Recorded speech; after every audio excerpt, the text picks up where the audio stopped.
1943년 1월 7일 아침, 뉴욕의 한 호텔 3327 호실. 문을 열자 한 노인이 혼자 죽어 있었습니다. 호텔 숙박비도 내지 못한 채래. 그 노인의 이름은 테슬라. 지금 여러분이 쓰는 전기, 콘센트, 충전기, 건물마다 흐르는 전류, 이 모든 것의 원리를 만든 사람입니다. 그런데 이런 사람이 왜 아무도 찾아오지 않는 호텔방에서 쓸쓸하게 죽어야 했을까요? 그리고 한 가지 더. 혹시 테슬라 하면 전기차가 먼저 떠오르셨나요? 왜 그 회사 이름이 테슬라인지, 그 이유를 알고 나면 오늘 이야기가 완전히 다르게 보일 겁니다. 도대체 무슨 일이 있었던 걸까요? 1856년, 지금의 크로아티아. 테슬라가 태어나던 날 밤, 하늘이 갈라지듯 번개가 쳤습니다. 산파가 말했습니다. 이 아이는 어둠의 아이가 될 것입니다. 그러자 어머니가 바로 받아쳤습니다. 아닙니다. 이 아이는 빛의 아이가 될 것입니다. 이건 테슬라의 인생 전체를 그대로 예고한 문장이었습니다. 테슬라는 어릴 때부터 이상한 아이였습니다. 보통 사람은 손으로 만들어야 이해하는데 테슬라는 눈을 감으면 이미 완성된 기계가 보였습니다. 설계도도 필요 없었습니다. 머릿속에서 기계를 만들고 돌려보고 어디가 고장나는지까지 전부 확인했습니다. 실제로 만들기도 전에 이미 한번 완성해본 것처럼 지금으로 치면 뇌 안에 완벽한 3D 시뮬레이터가 들어있는 셈이었습니다. 이 능력 덕분에 테슬라는 빠르게 두각을 드러냅니다. 유럽에서 공부를 마친 뒤 파리에 있는 에디슨의 유럽 지사에 취직하게 됩니다.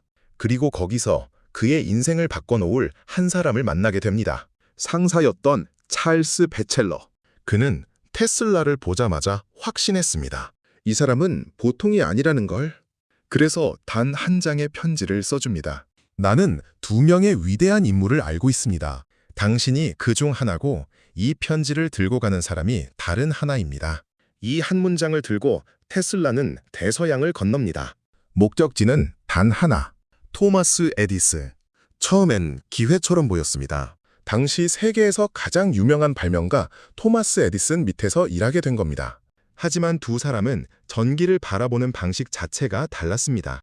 에디슨은 직류, DC를 밀고 있었습니다. 테슬라는 교류, AC가 맞다고 했습니다. 지금 우리가 쓰는 전기가 바로 그 교류입니다. 결론부터 말하면 테슬라가 맞았습니다. 그런데 문제는 누가 맞느냐가 아니었습니다. 이미 에디슨은 직류 시스템에 막대한 돈을 투자한 상태였습니다. 여기서 물러서는 순간 모든 걸 잃게 되는 상황이었습니다. 그래서 에디슨이 선택한 건 과학적 반론이 아니었습니다. 공포였습니다.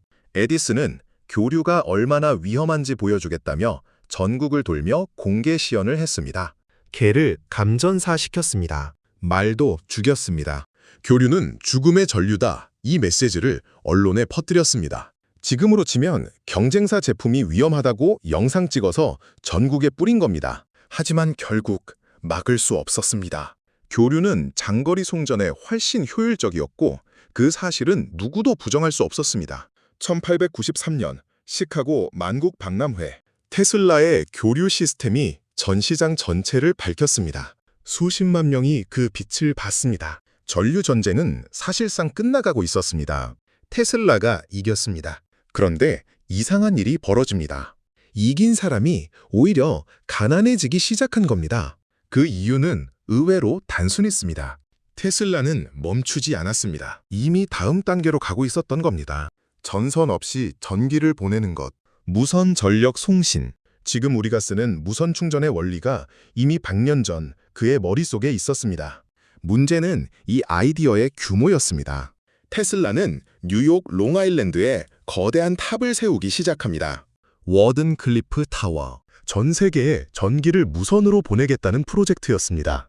이 프로젝트에 돈을 댄 사람, JP 모건. 당시 미국 최대 금융 재벌이었습니다. 하지만 그는 계산이 빠른 사람이었습니다.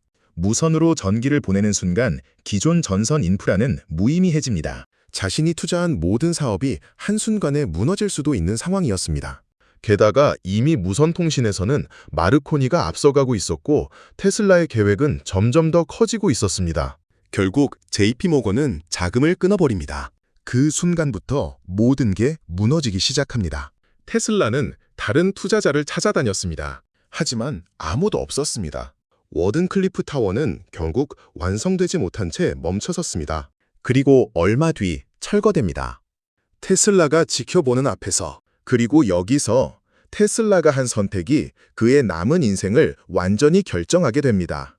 돈이 바닥난 그는 특허를 팔기 시작했습니다. 교류 관련 특허만 지켰어도 지금 가치로 수조 원이었지만 당장 다음 달을 버틸 수가 없었습니다. 그렇게 세상을 바꾼 천재는 뉴욕의 한 호텔 방에서 비둘기와 함께 살게 됩니다.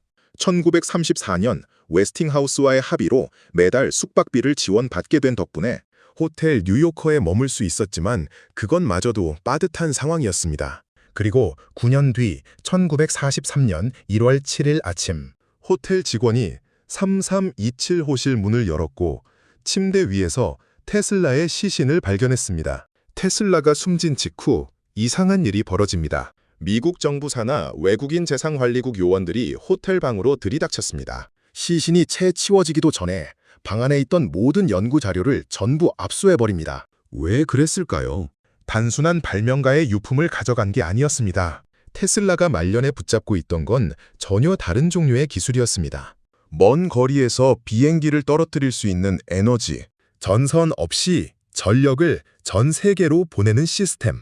당시 2차 세계대전이 한창이었습니다. 이 기술이 만약 다른 나라의 손에 들어간다면 전쟁의 판도가 바뀔 수도 있는 상황이었습니다. 그래서 미국 정부는 그 모든 걸 가져갔습니다. 세상을 바꿀 수도 있었던 연구는 그렇게 국가 금고 속으로 사라졌습니다. 일부는 수십 년 뒤 공개됐지만 일부는 지금도 공개되지 않았습니다. 그리고 시간이 흐릅니다. 60년 뒤 2003년 마틴 에버하드와 마크 타페닝 두 엔지니어가 전기차 회사를 만들면서 이 이름을 붙였습니다. 테슬라. 전기로 세상을 바꿨지만 전기요금도 내기 어려웠던 사람. 인류의 미래를 설계했지만 자신의 내일은 지키지 못했던 사람. 그 이름이 지금 도로 위를 달리고 있습니다. 그리고 테슬라의 CEO가 된 일론 머스크는 테슬라야말로 역사상 충분한 인정을 받지 못한 발명가라고 강조해왔습니다. 어쩌면 이 말이 테슬라의 인생을 가장 정확하게 설명합니다. 테슬라는 틀리지 않았습니다. 다만 세상이 원하는 질문에 답하지 않았을 뿐입니다. 세상은 항상 묻습니다. 이걸로 돈을 벌 수 있느냐? 하지만 테슬라는 끝까지 다른 질문을 했습니다. 이게 인류를 어디까지 바꿀 수 있는가? 그 선택은 그를 가난하게 만들었습니다. 그리고 동시에 사라지지 않는 이름으로 만들었습니다. 그리고 지금 한 사람이 그 이름을 다시 꺼내들었습니다. 전기로 세상을 바꾸려 했던 그의 꿈을 다시 현실로 만들겠다는 사람, 일론 머스크. 그는 테슬라의 이름을 달고 다시 한번 세상을 바꾸려 하고 있습니다. 지금까지 지식체질이었습니다.